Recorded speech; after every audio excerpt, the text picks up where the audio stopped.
Քիչ առաջ ասացի, որ մեր թշնամիները պատրաստվում են պատերազմի, բայց տեսնելով թե ինչ է կատարվում մեր տարածաշրջանում եւ երկրագնդի տարբեր անկյուններում, մենք կնկատենք, որ ամբողջ աշխարհն է պատրաստվում պատերազմի։ Իսկ այս տհասները կարծում են, որ կարող են Հայաստանը մեկուսացված պահել այս ամեն ինչից, կարծես թե լիովին այլ մոլորակի վրա ենք ապրում։ Այս սրիկաները ժառանգեցին հաղթանակած պետություն ու ազատագրած Արցախ, բայց 26 տարում ոչ միայն չկարողացան կամ չուզեցին այն միացնել Հայաստանին, այլև մեզ տարան դեպի խայտարակ պարտություն։ Իսկ հիմա կարծում են, որ պարտված պետություն ժառանգելով մեզ կարող են տանել դեպի բարգավաճ ու խաղաղ ապագա։ Ով իսկապես հավատում է սրանց կես խոստումներին, կամ շատ միամիտ է, կամ իրոք հիմար է, կամ զբաղվում է ինքնախաբեությամբ։ Կապ չունի, այդ խայտարակ պարտությունը եղավ դավաճանության թե ապիկարության արդյունքում։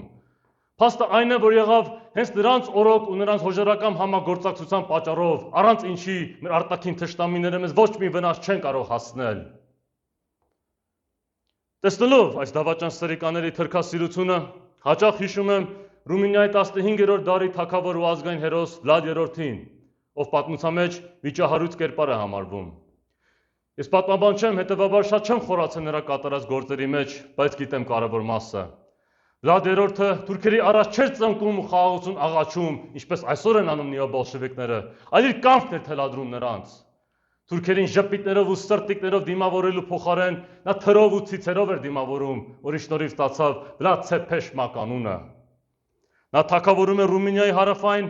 Վալախիա կոչվող մարզում, եւ երբ օսմանցի թուրքերը մոտենում էին նրա սահմաններին, տեսնում էին, որ իրենց հայրենակիցների ցծի հանած դիակների վրայից կախված են պլակատներ, որոնց վրա գրված էր «Բարի գալուստ Վալախիա»։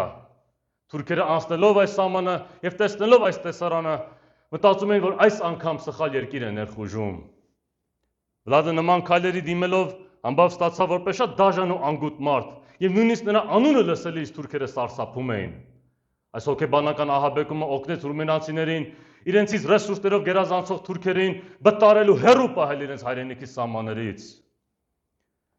Ինչ էլ ասեն պատմաբանները նրա մասին, մենք հայերս նրանից շատ բան ունենք սովորելու։ Պետք չէ Վլադի նման քայլերի դիմենք, բայց պետք է հասկանանք, որ ուժին պետք է պատասխանենք ավելի մեծ ուժով եւ հարվածներին ավելի հուժկու հակահարվածներով։ Թուրքերին եւ մեր մյուս թշնամիներին կարող ենք սանձահարել եւ մեր պայմաններով խաղաղություն հաստատել միմիայն ուժային գործոնի վերածվելով եւ անհողդող պայքարի պատրաստվելով։